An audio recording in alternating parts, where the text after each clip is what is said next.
Hello guys, आज से हम नया लेक्चर सीरीज शुरू करने जा रहे हैं जिसमें नेट जीआरएफ के लिए हम लोग कोशिश करेंगे कि प्रीवियस ईयर जो 10 ईयर के हैं उसे अच्छे ढंग से एनालिसिस कर ले। अगर आप अच्छे ढंग से प्रीवियस ईयर कर लेंगे 10 ईयर का तो एग्जाम निकलने की संभावनाएं 75% ज़्यादा हो जाएगी। ये गारंटी मैं देता हूँ। मैंने भी 2 बार जीआरएफ इसी तरीके से निकाला है।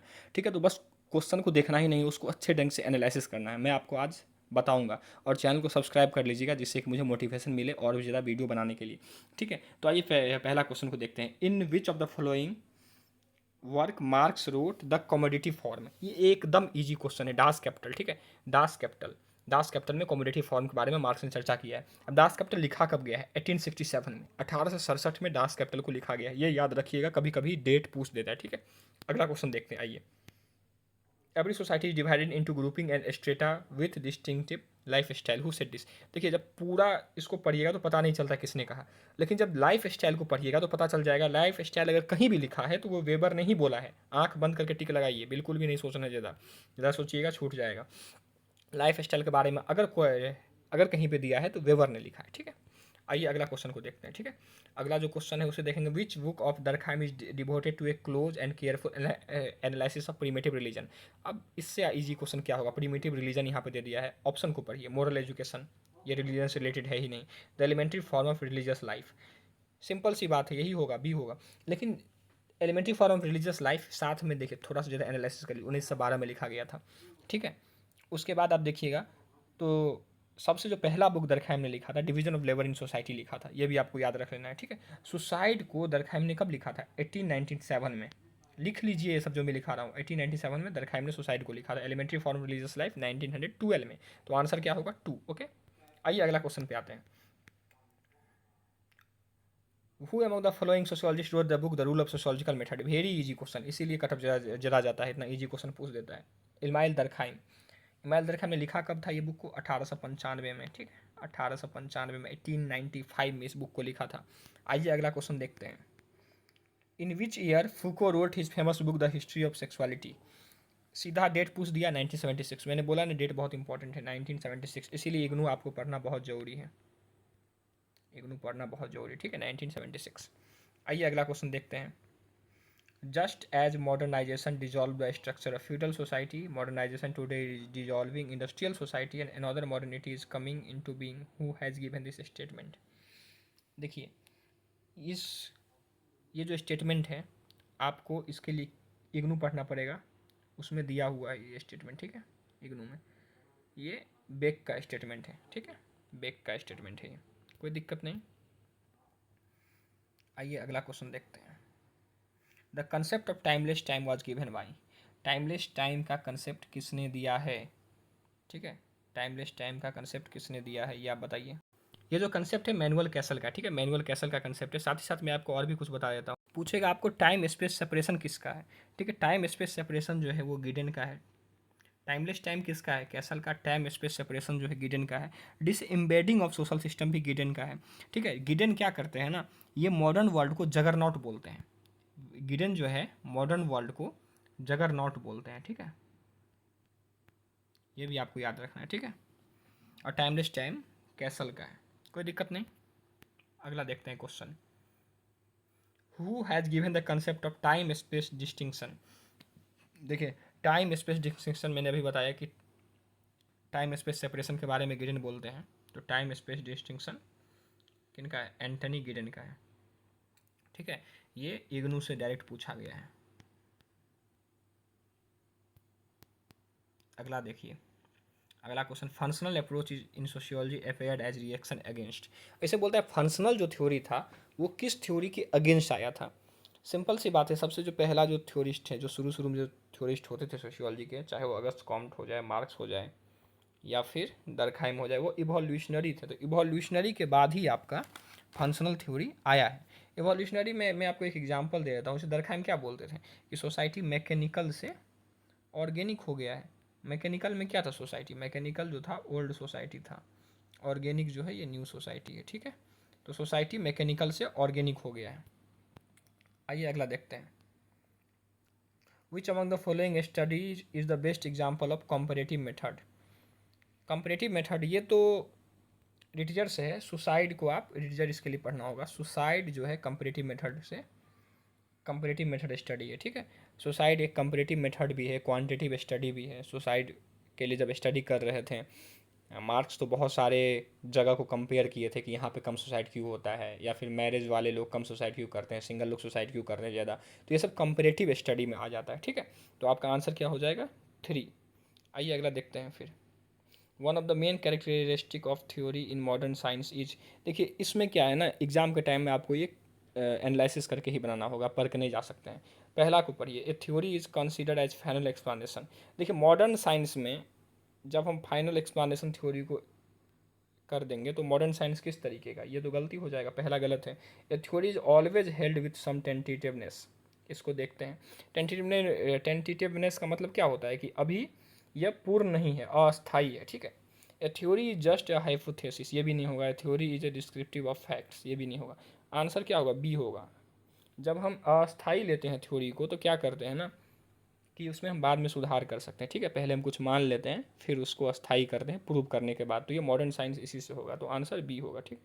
2 होगा। Which one is not the feature of qualitative method. अब देखिए क्वालिटेटिव मेथड क्या होता है? जिसमें नंबरिंग सिस्टम ना हो, ठीक है। क्वांटिटिव क्या होता है? नंबरिंग सिस्टम होता है। क्वांटिटिव क्या होता है? नंबरिंग सिस्टम होता है, 1 2। जिसमें नंबरिंग सिस्टम ना नहीं होगा वो क्वालिटेटिव होगा। ओपन एंडेड क्वेश्चन ये क्वालिटेटिव है। ओपन एंडेड सिस्टम क्वालिटेटिव है। टेक्स्ट एंड इमेज एनालिसिस ये भी क्वालिटेटिव है। थीम्स एंड पैटर्न इंटरप्रिटेशन ये भी क्वालिटेटिव है। सेंसस डाटा क्वांटिटेटिव है, क्वांट है। सेंसस नंबर से रिलेटेड है तो क्वांट है। सिंपल सा है, कुछ भी करना नहीं है, इससे आसान क्वेश्चन नहीं हो सकता है, ठीक है। अगला देखते हैं।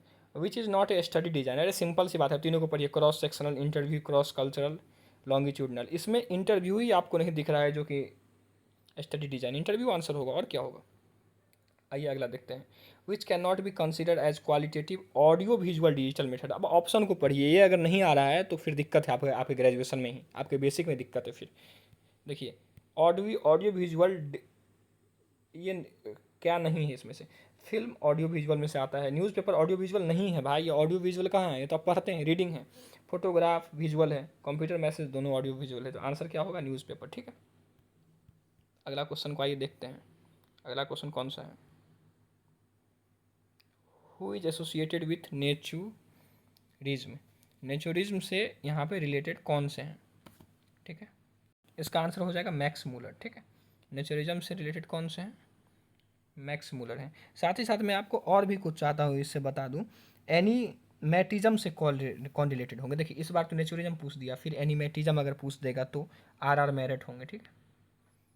आर मेरिट होंगे, लिख लीजिए।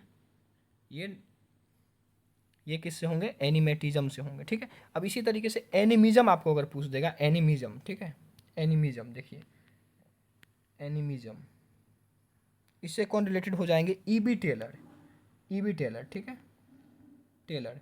एनिमिज्म से कौन रिलेटेड हो जाएंगे? ईबी टेलर, ठीक है। ईबी टेलर का एक बुक भी था, प्रीमिटिव कल्चर, ओके। कोई दिक्कत नहीं है इतना में आपको, ठीक है। मैं रिलीजन की ही बात हो रही है तो और भी कुछ आपको बता देता हूँ। गर्च ने बोला था कि religion is a symbol, system of symbol. Geertz ने क्या बोला था? Religion is a system of symbol, ठीक है। और टेलर ने क्या बोला था? Religion is a spiritual being. Tylor ने क्या बोला था? Religion is a spiritual being. ये ईबी टेलर। तो इस तरीके से आपको पढ़ना है, ऑप्शन में दिया हुआ है ईबी टेलर। तो आपको बता देना है कि आपको सोचना है कि ये ईबी टेलर से क्या क्वेश्चन आ सकता है। तो इनका एक स्टेटमेंट है कि religion is a spiritual being, पूछ देगा तो ईबी टेलर मार देंगे, ठीक है। फिलहाल इसका आंसर क्या होगा? मैक्स मूलर, नेचुरिज्म से, ठीक है। रिलीजन से, नेचुरिज्म से रिलेटेड कौन है? Max Muller. आइए अगला क्वेश्चन देखते हैं। अगला जो क्वेश्चन है वो क्या है? Who said this we now live in the time of tribe, ठीक है। किसने कहा कि हम ट्राइब के टाइम में रह रहे हैं, ठीक है। किसने कहा ये जो क्वेश्चन, इसे मैं भी श्योर नहीं हूँ अभी, ठीक है। ये क्वेश्चन को मैं भी श्योर नहीं हूँ। इस तरीके के क्वेश्चन को मतलब आप नहीं कर सकते हैं डायरेक्टली, मैं इसमें श्योर नहीं हूँ, बाद में इसे बता दूंगा, ठीक है। ठीक है अगला देखते हैं। विच of the following associated with transvestite women. देखिए ये पढ़ के नहीं समझ आ रहा है क्या इसका आंसर होगा? Transvestite women. आप इसका हिंदी पढ़िए एक बार, देखिए मैं आपको सिखा देता हूँ आंसर को डील कैसे करना है। देखिए देखिए कौन सा विलंगी वेशधारी महिला से संबंधित है? मतलब वेशधारी मतलब जो अपना कपड़ा को बदलता है। अब देखिए वेशधारी महिला से संबंधित है, यानी जो महिला पुरुष की तरह कपड़ा पहनती है, सीधी सी बात होगा। अब देखिए ऑप्शन में man who regularly dress as a man, सीधा सा आंसर मिल गया, कुछ भी नहीं करना है, समझ गए, वो ए आंसर होगा। आइए अगला देखते हैं, ठीक है। Who among the following use the concept of glocalization? Glocalization का कंसेप्ट किसने यूज किया था? रॉबर्टसन ने किया था, ठीक है, कोई भी इसमें दिक्कत की बात नहीं है। ग्लोकलाइजेशन कंसेप्ट इज यूज्ड बाय। आइए अगला क्वेश्चन देखते हैं। आज हम 20 क्वेश्चन लेंगे, ठीक है, अभी तक 18 क्वेश्चन को ले चुके हैं। 20 क्वेश्चन लेने से क्या होता है ना कि आप बोर नहीं होंगे, ठीक है। अगला क्वेश्चन आइए देखते हैं, कौन सा है? Who is the author of book the rise of the network society? Manual castle, ठीक है, मैनुअल कैसल। नेटवर्क सोसाइटी लिखा है इन्होंने, मैनुअल कैसल। इग्नू से पूछा हुआ है डायरेक्टली, इग्नू के बिना नहीं होगा, सिलेक्शन लिख देता हूँ, ठीक है। आइए अगला देखते हैं, लास्ट क्वेश्चन है, लास्ट क्वेश्चन है, हु हैड स्टडीड लखनऊ रिक्शावाला? लखनऊ रिक्शावाला को किसने किया था? देखिए इसको गोल्ड ने स्टडी किया था, ये भी इग्नू से है। अब बताइए इग्नू से कितना क्वेश्चन आपका मिल रहा है? साथ ही साथ कुछ और स्टडी को हम लोग देख लेते हैं, ठीक है।